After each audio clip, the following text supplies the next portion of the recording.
తెనుగోళ్ళు ఇచ్చిన శిల్పక పండ్లు తేనె మామిడి పండ్లు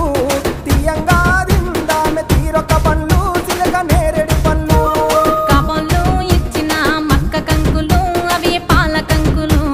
కాల్చుకొని తిందాము కందికాయలు పచ్చి పల్లికాయలు గుజారి గుజారి మామిళ్ళ కిందో నల్ల మామిళ్ళ కింద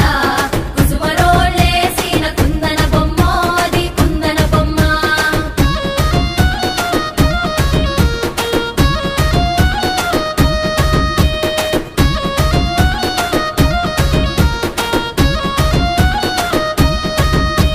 బెస్తోలు పెట్టిన పచ్చి చేపలు అవి వట్టి చేపలు